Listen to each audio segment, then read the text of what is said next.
जगले के फिर हंसी रात हो न हो,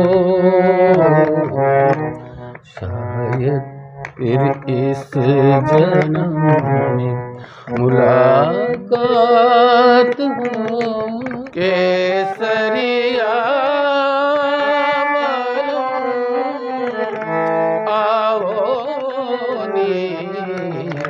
पधारो मारे देश रे, तेरा गावा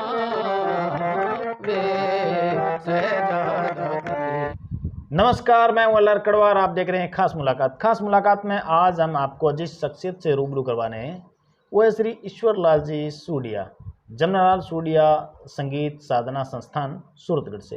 तो सूडिया जी, हमारे चैनल में आपका बहुत बहुत स्वागत है। धन्यवाद साहब। तो सूडिया जी, आप संगीत को किस नज़र से देखते हैं? संगीत को किस नज़र से देखता हूँ जी, तो इस विषय में जो आज तक मैंने समझा है जी, ये एक ऐसा विषय है जी, जिसमें अनुभूति का विषय है। ये जी, इसके बारे में शब्दों में कहना बहुत मुश्किल चीज़ जी, है।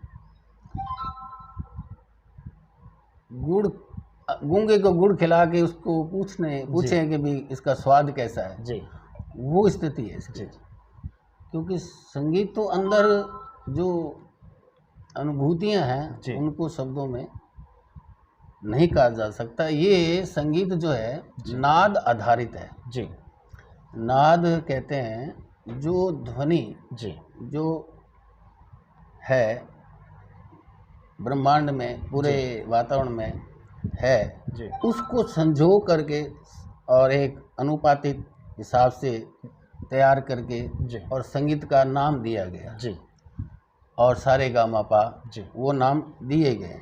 जी, और नाद जो है दो प्रकार के होते हैं। जी, एक आहत नाद, जी, जिसको हम कानों द्वारा सुन सकते हैं, सुनते हैं, जी, जिसको दिया गया नाम संगीत का नाम दिया गया। जी, दूसरा नाद है अनहद नाद। जी, वो अनहद नाद वो हमारे अध्यात्म से जुड़े हुए जो ऋषि मुनि जी, रहे हैं, उन्होंने उस नाद को सुना जी, और उसको सुन करके अनुभव किया। जी, उसकी अनुभूति उन्होंने शास्त्रों में दी है अनहद नाद की नाम से। जी, और जिसको अपनाया, जी,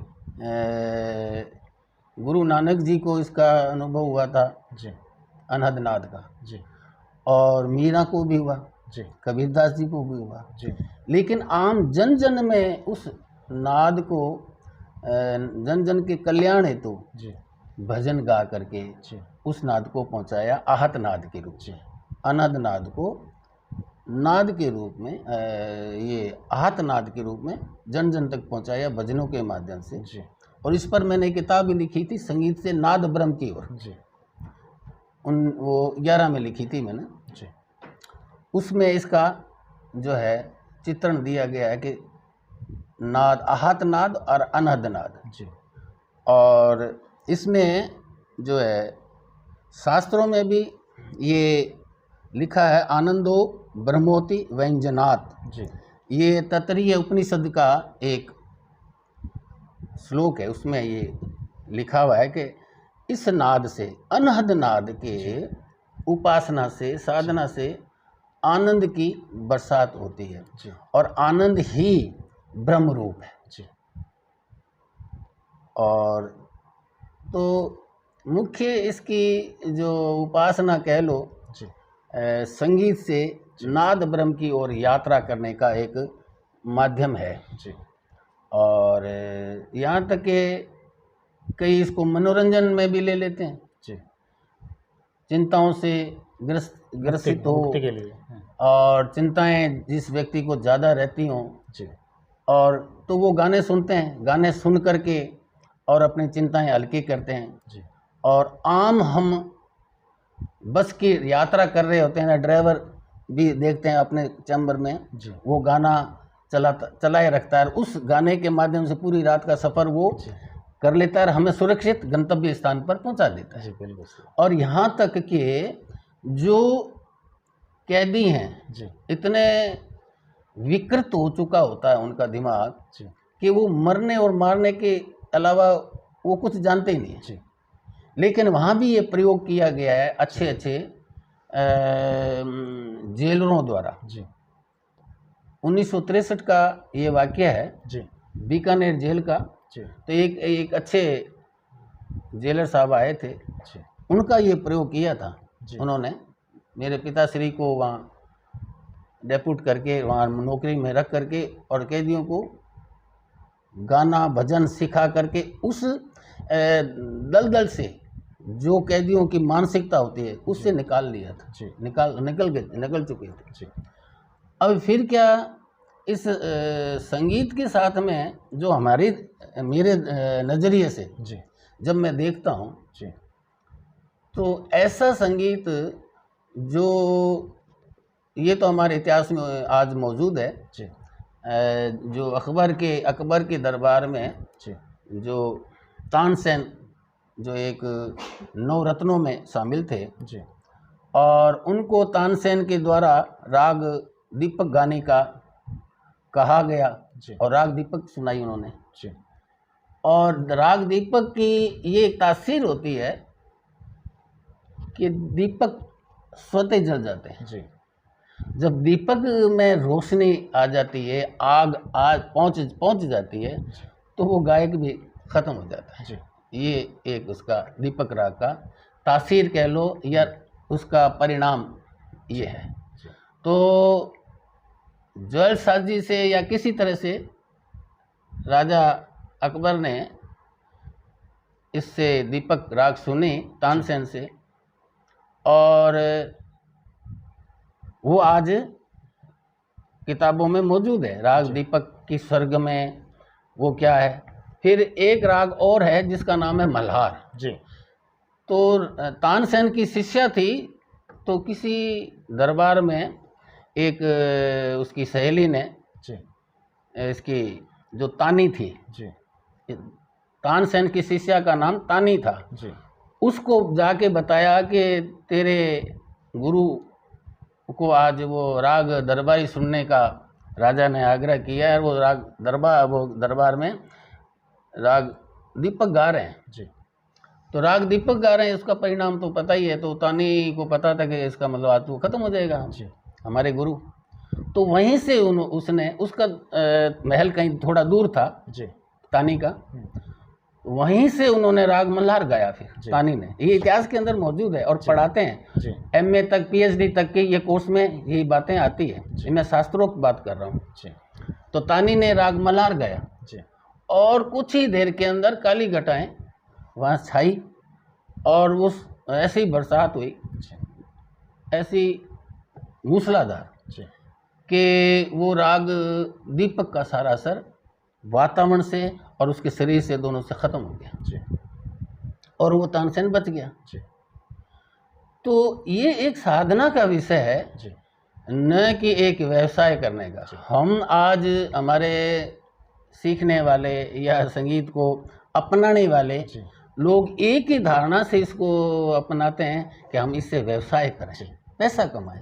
ये पैसा कमाने की विद्या नहीं है, ये विद्या है जन कल्याण की। इसके साधने से जन कल्याण होता है। जैसा गुरु नानक देव जी ने किया था, जैसे मीरा ने किया था, जैसे कबीरदास जी ने किया था, जन जन तक जो नाद का असर पहुंचाए, वातावरण बनाए, उससे जन कल्याण होता है, न कि पैसा तो स्वतः ही आता है स्वतः। तो सर मैं आपसे दूसरा क्वेश्चन ये पूछना चाहूँगा कि आप फिल्म की दुनिया से अपने दिल को छूता हुआ एक गीत सुनाइए।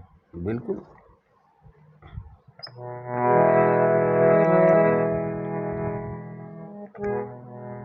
लग जा गले के फिर हंसी रात हो न हो, शायद फिर इस जन्म में मुलाकात हो न हो, लग जा गले के फिर ये हंसी रात हो न हो, शायद फिर इस जन्म में मुलाकात हो न हो, लग जा गले। सर अपने राजस्थान के मूल निवासी हैं, तो हम राजस्थान की एक आपसे रागिनी या गीत सुनना चाहते क्या बात है साहब, बहुत अच्छी बात कही आपने कि राजस्थान में रह करके हैं। जी जब तक राजस्थान धरा की आत्मा को हम नहीं छुएंगे, नहीं छुएंगे। उसको स्वागत नहीं करेंगे तो हम अधूरे हैं। बिल्कुल। तो यहाँ की एक प्रसिद्ध राग कह लो या गीत कह लो जी। जिसका नाम है माड। जी हमारे राजस्थान से कोई भी कलाकार देश विदेश में कहीं भी जाए जी ये गीत जरूर सुनते हैं हमसे। जी वो मैं सुना रहा हूँ जी।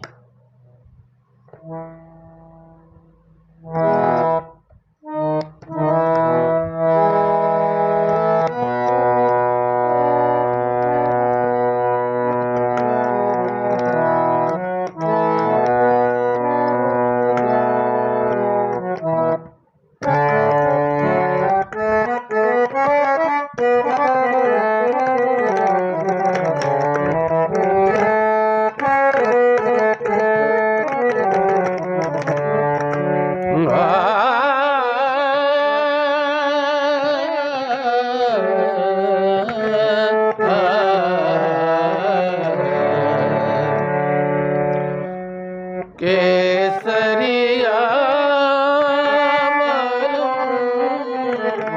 आओ नी पधारो मारे देश रे, पधारो मारे देश, पधारो मारे देश, आओ नी मारे देश रे, केसरिया आओ नी पधारो मारे देश। बहुत अच्छा सर। केसरिया साहब, जी। बीच में आपको बोल रहा हूँ, केसरिया हमारे राजस्थान का शूरवीरी का एक वो रहा है जी प्रतीक हमारे, चिन्ह, हाँ प्रतीक चिन्ह रहा है कि राजस्थान में जो जितने शूरवीर हुए हैं जी धरती पर और शायद कहीं नहीं मिलेंगे आपको, ये हमारे राजस्थान धरा की पहचान है। उनके लिए ये गीत गाया है, केसरिया बालम पधारो मारे देश से। हाँ बहुत अच्छा सर। सर राजस्थान के लगती सीमा पंजाब की भी है, जी साहब। तो पंजाबी गायकी का हमें थोड़ी सी क्या झलक बात, सुनाइए। क्या बात, बहुत बढ़िया साहब।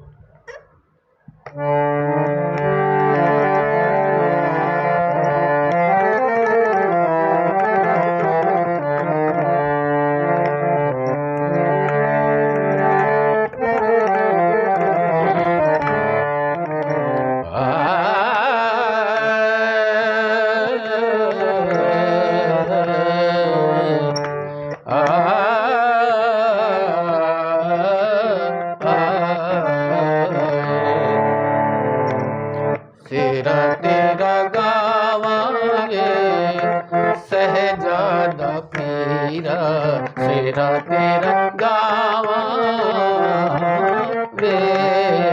सहजादा पीरा, सहरा में गावा जश्न मनावा, सहरा में गावा सहरा में गावा जश्न मनावा, झूमर पावंदिया मावे सहजादा पीरा, सेरा तेरा गावा वे सहजादा पीरा। ये पंजाब की गायकी की झलक थोड़ी सी जी बताई मैंने बहुत आपको। अच्छा सर, बहुत अच्छा सर। फिल्मी दुनिया से जुड़े गीतकार जैसे गुलाम मोहम्मद, ओपी नैयर, मदन मोहन, लक्ष्मीकांत प्यारेलाल, नौशाद, एस डी बर्मन, श्री रामचंद्रन आदि के जो संगीत के आज भी मतलब अमर हैं, तो वर्तमान शास्त्रीय संगीत गुरुओं से इनकी तुलना कैसे करेंगे आप? ये बहुत बढ़िया प्रश्न है आपका जी कि जिनका नाम लिया है आपने, जी। ऐसे पुराने संगीतकारों की जो साधना रही है संगीत के प्रति, जी उनका जीवन समर्पित था। जी और इतना समर्पित था कि जो मैं नाद की बात आपको कही, जी उस नाद को उन्होंने मतलब मूर्त रूप में जी देखा और उसको व्यवहारिकता में लेके आए, और उनकी द्वारा जो गाने बने हुए हैं जी वो आज भी अमर हैं और सदियों तक अमर रहेंगे, वो कभी ख़त्म नहीं हो सकते। इसलिए ख़त्म नहीं होंगे जी कि उसमें शास्त्रीयता, जिसका नाम हम शास्त्रीय संगीत बोलते हैं, कूट कूट के उसके अंदर भरा हुआ है। यानी जिसको हम सूप कहते हैं, जिसको हम भस्म कहते हैं, किसी चीज़ की भस्म बना ली जाए, जी जी शास्त्रीय संगीत की भस्म बना करके उसके अंदर समावेश की हुई उन लोगों की, जी इतनी साधन उन्होंने की। जी तो आजकल के जो संगीत से जुड़े हुए शिक्षक लोग हैं, जी सिखाने वाले गुरु लोग हैं, तो वो उनकी द्वारा बनाई हुई धुनों की गहराई में उतर नहीं सकते, पकड़ नहीं सकते। उस अभाव को छुपाने के लिए वो ये कह देते हैं जी कि लाइट संगीत कुछ भी नहीं है, जी हम लाइट संगीत नहीं सिखाते हैं, जी हम तो शास्त्रीय संगीत सिखाते हैं। जी और शास्त्रीय संगीत की जो आज उस फिल्मी गाने, पुराने फिल्मी गानों के बराबर जी पूरा आज का शास्त्रीय संगीत एक पलड़े में रख दो, जी पूरा शास्त्रीय संगीत, जी और उधर एक गाना रख दो पलड़े में, तो वो पलड़ा भारी होगा। कौन सा गाना? जो पुराना गाना बना हुआ है शास्त्रीय संगीत का, ऊपर रहेगा। क्योंकि ये किताबी सरग में दे करके, सिखा करके वो एक याद कर लेते हैं और परीक्षा भी पास कर लेते हैं, डिग्रियां भी हासिल कर लेते हैं, लेकिन संगीत उनको आ गया ये जरूरी नहीं है। एमए पास कर ली, पीएचडी कर ली, और उसको संगीत आ गया ये जरूरी नहीं। मैंने इंटरव्यू लिए हैं, संगीत टीचर रखने के, उसमें डिग्रीधारी बस्ते भरे हुए, थैले भरे हुए डिग्रियां लेकर के वो आए वो लोग, और हकीकत उनका देखा साधना नहीं है, उनके पास साधना नहीं है, डिग्रियां बहुत है। तो भाई साहब, आज के जो वर्तमान में जो शिक्षक वर्ग है, उनको मेरा निवेदन इतना ही है कि कम से कम संगीत और स्वरों के साथ में धोखा ना करें जी। इस धोखे से आप बच जाएंगे, बचा लोगे तो एक अच्छा कर्म है। बहुत अच्छा सूर्या जी। अब मेरा आपसे अगला क्वेश्चन ये रहेगा कि भजन में आप अपना खुद का पसंदीदा, हाँ, दिल को छूने वाला, बिल्कुल, मैं 2 लाइनें सुनाइए। धुन मेरी खुद की है जी, लेकिन शब्द है जी, गुरु नानक देव जी ने ये भजन लिखा हुआ है, लेकिन उसकी जो धुन है वो मेरी खुद की है जी।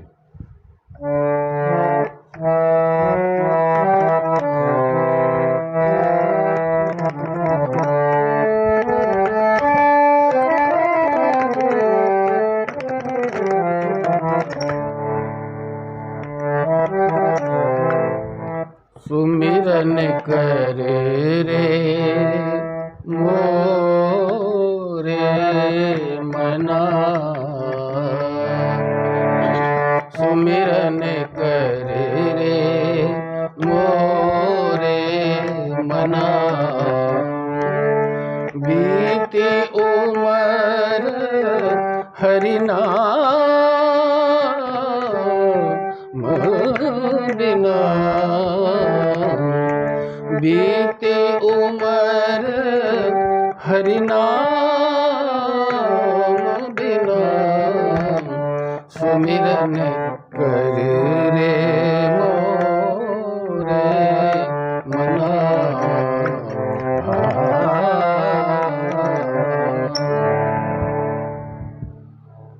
बहुत अच्छा सर, बहुत ही अच्छा, दिल को छूने वाला। धन्यवाद साहब। तो सूर्या जी, मैं हर कला का कुछ ना कुछ कहीं ना कहीं कोई लाभ मिलता है, तो मैं आपसे एक बात पूछूं जी साहब। कि आपको संगीत में ऐसा कोई लाभ मिला है जिसने आपकी तकदीर ही बदल दी हो? क्या बात है, बहुत बढ़िया प्रश्न है कि मैं सरकार की नौकरी में इस संगीत के बदौलत आया। वेरी गुड जी। ये 76 की बात है जी। मेरे एक स्टूडेंट विजयनगर में सिखाता था जी। उनके फादर एक्शन थे जी। और उस बच्ची का सिलेक्शन हो गया जी। भारत सरकार लेवल तक जी। और वहाँ से स्कॉलरशिप उसकी मंजूर हुई और शिक्षक की के रूप में मेरी भी भारत सरकार से मंजूर हुई। जी। तो एक्शन साहब इतने दयालु थे, वो देखा कि ये तो यार चला नहीं जाए और मुझे नौकरी लगा दिया ना। जी। Very good. एलडीसी लगा। जी, जी, जी। और मैंने अपनी सेवाएं जी। एलडीसी के रूप में पूरी की। और तो साथ सूर्या जी, आप संगीत प्रेमियों को क्या संदेश देना चाहेंगे? संगीत प्रेमी को से मेरा निवेदन यही है जी। कि ये सबसे पवित्र, शुद्ध और सच्चा विषय है। जी। इसमें सच्चाई अपनाकर, सच्चे रह कर के, ईमानदार बन कर के जी। और शिष्य को तैयार करें, जी। सिखाएं जी। मन से, और सिखाने की योग्यता आप में कम है तो उसको बढ़ाएं, बढ़ा करके पूरे शिक्षक के गुण धर्म जब आप में आ जाएं तो इस कार्य को आगे बढ़ाएं।